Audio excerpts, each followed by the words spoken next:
المشكلة دي من ساعة ما أنا حليتها مع نفسي وأنا بقيت متضايقة جدًا إنها لسه موجودة عند معظم البنات،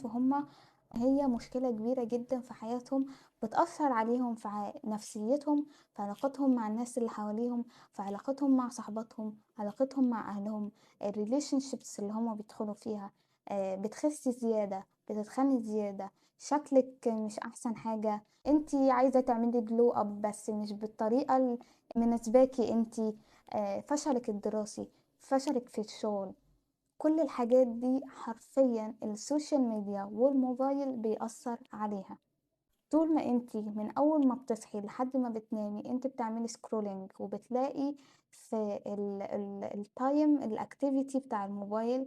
بيزيد عن الساعتين وبيوصل ل3،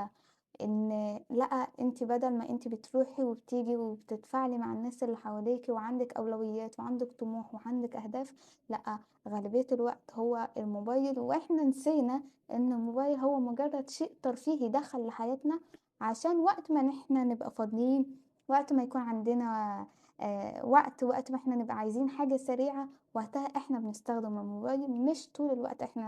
الموبايل بيستخدمنا. ابدئي قارني الأجازة بتاعتِك بالأجازة بتاعة السنة اللي فاتت بما إننا إحنا في الأجازة، هتلاقي هي أنتِ بتخلّصي الأجازة أنتِ فعلًا مش قادرة تعملي حاجة في حياتِك، لا تاخدي الكورس اللي أنتِ عايزاه، ولا تنزلي الgym، ولا تروحي مع صاحباتِك، ولا عارفة تطوّري علاقتِك مع أهلِك، فأنتِ مخنوقة منهم بسبب الموبايل. أنتِ بالنسبة لِك استسهال إنِّك تبقي في الدوامة بتاعة الscrolling والسوشيال ميديا اللي هتخلّيكِ ناسية كل الحاجات دي، أصل هو خلّى الإنسان كسلان. فأنتِ كسلانة، كسلانة إنِّك تعملي أي حاجة، فأنتِ بترميها على الظروف وعلى الناس اللي حواليكِ وعلى إنِّك مش قادرة، فثقتِك في نفسِك بتقل، إنِّك قادرة تعملي حاجة، الفكرة دي بقت معدومة عندِك. تخيّلي نفسِك شايفة الفيديوهات اللي إحنا كنا بنشوفها من فترة، إنه ناس كتيرة ماشية كده وعاملة كده مع الموبايل ومش مركّزين مع أي حاجة تاني، إحنا بقينا كده، بقينا في كل حاجة كده، بقينا مش قادرين إن إحنا نعمل أي حاجة غير الموبايل. طَب أنتِ إمتى يا سِت الكل هتبطّلي الموضوع ده؟ إمتى هتبقى حياتِك دلوقتي زي حياتِك الفترة الجاية لغاية ما تتجوّزي؟ إمتى هتعيشي؟ تعالي قولي مثلًا في سِن بما إن أنا عندي 24 سَنة، فأنا من 24 ل20 سَنة أنا والله كنت حياتي كلّها عبارة عن scrolling، عبارة عن موبايل، ما عملتش فيه أي حاجة، أي حاجة، لا طوّرت من نَفْسي ولا سافرت ولا جرّبت حاجة كويسة ولا عِشت مع صاحباتي ولا عِشت حياتي الجامعية، فأنا عارفة المواد والمواضيع اللي أنا خدتها فعلًا في الدراسة، أنا صفر في كل حاجة. في كل حاجة، ليه؟ عشان خاطر أنا بscrolling وبس، باقارن نفسي باللي أنا باشوفه وبس. بالنسبة لي الأولوية على الactivity اللي بتحصل على السوشيال ميديا، اللي هو نبقى بنتشات أنا وصاحبتي 24 ساعة، أو إن أنا بابقى باشوف الstories، أو إن أنا بابقى مهتمة إن الinfluencer دي نزّلت إيه، الblogger دي نزّلت إيه، بقت هي دي حياتِك، هي دي حياتِك.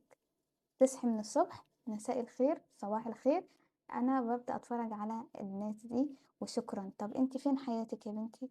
تقول لِك والله أصل مش عارفة إيه بيحصل وإيه بيحصل، لأ هي ما فيش أي حاجة، أنتِ كسلانة. ابدئي شوفي كده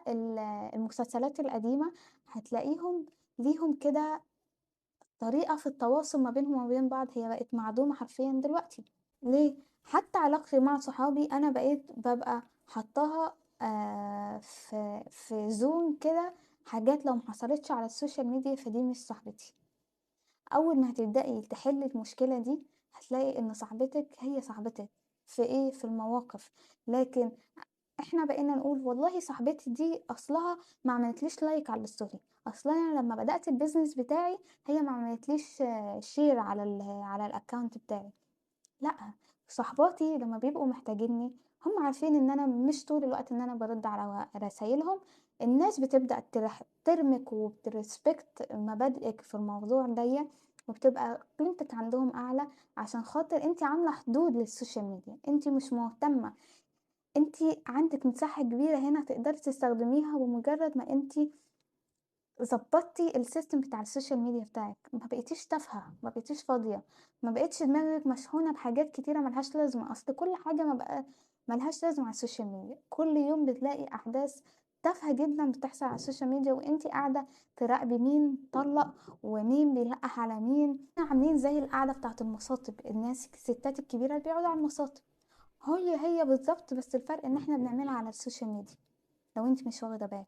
إنما صاحبتي لمّا بتحتاجني فعلًا أنا بارفع الموبايل عليها، باروح لها، باجي لها، ولكن عارفة إن والله إيمان مش بتستخدم سوشيال ميديا كتير أو مش بتفتح رسايل كتير، فقشطة بيس زي الفل، وهتبقى احترامِك عند الناس هو احترامِك. أنا ما بقيتش عارفة كل الinfluencers، ما بقيتش عارفة كل البلوجرز اللي عندي. ليه؟ لإن أنا مش مهتمة بحاجة زي كده، فأنا سِبت نفسي في البداية للملل والفراغ لغاية ما بدأت تيجي لي الأفكار كده في دماغي إن أنا عايزة أعمل كذا، بدأت أكتشف العيوب اللي عندي، فأنا بقيت عايزة أحسّنها عشان خاطر أقارن نفسي بنفسي السنة اللي فاتت، ما بقيتش باقارن نفسي بفلانة الفلانية اللي على السوشيال ميديا. كل عقدِك دلوقتي طالعة من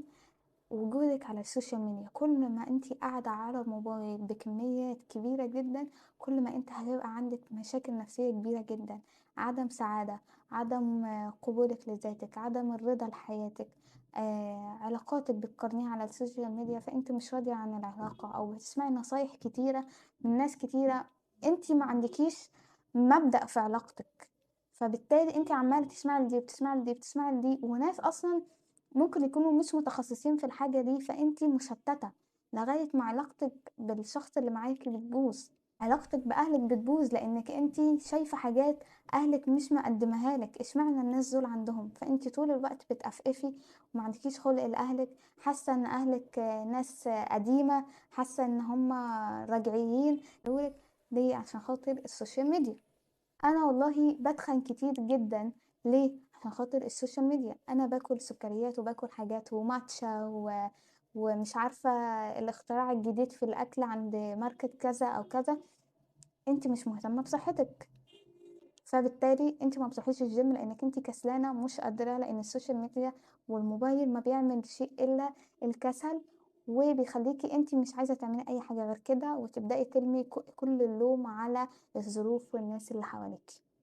أنا والله خاسة جدًا، ليه؟ عشان أنتِ بتضيّعي وقتِك على الموبايل زي ما الأمهات بتقول، ما عندكيش وقت للgym، ما عندكيش وقت إنِّك تعملي أكل، شايفة الحاجات دي فاضية، فبالتالي أنتِ مش راضية عن نفسِك، أنتِ والله فاضية ما عندكيش لغة، إحنا في 2026 ولسه في بنات ما تعرفش تتكلم إنجليزي على الأقل، ما أنا عندي إجازة، ما أبدأ أستغل بقى الإجازة وأعمل كده، عندي السوشيال ميديا دي أنا أقدر أستغلها إن أنا أبقى باتعلم كده. أنا بقيت أشوف معظم البنات اللي حوالينا بياخدوا الشهادة خريجة كلية كذا، جامعة كذا، لا تعرف حاجة عن تخصصها، لا تعرف لغة واحدة توحد ربنا، لا عارفة communication skills، لا قادرة هي تعمل حاجة على السوشيال ميديا عشان خاطر هي مكسوفة من صاحباتها اللي حواليها، وإن هي مش زي فلانة الفلانية اللي عندها 1,000,000 followers. ليه بنعمل في نفسنا كده؟ اسمحي لنفسِك أسبوع واحد بس تحطي لنفسِك السيستم اللي يناسبِك، اللي يليق بيكِ في حدودِك مع الموبايل بتاعِك، وما يكونش ما هو إلا بتتواصلي بيه، بتتفرجي على الحاجات وقت ما يبقى عندِك وقت فراغ، بتردي على الرسايل في وقت معين، وأنتِ عارفة إنِّك أول ما بتصحي مش بتمسكي الموبايل، وقبل ما تنامي بنُص ساعة ما بتمسكيش الموبايل، حياتِك فعلًا هتبقى أحسن بكتير. صدقيني حياتِك هتبقى كده، طول ما أنتِ جوّه المشكلة أنتِ مش حاسة إن الحاجة دي هي فعلًا مأثّرة عليكِ، فبليز ما نخلّيش حياتنا كلّها عبارة عن social media وبس، إحنا بنات عندنا أهداف، بقينا واعيين أكتر بإن إحنا نقدر نعمل حاجات كتيرة في العالم، وإن إحنا نقدر نروح ونيجي ويبقى عندنا عقل، نبقى فعلًا حلوين، نبقى فعلًا بنحقق حاجة، ما بنضيّعش وقتنا لغاية ما نبقى بنتجوّز ولغاية ما إحنا بندخل الكلية سننا ال60.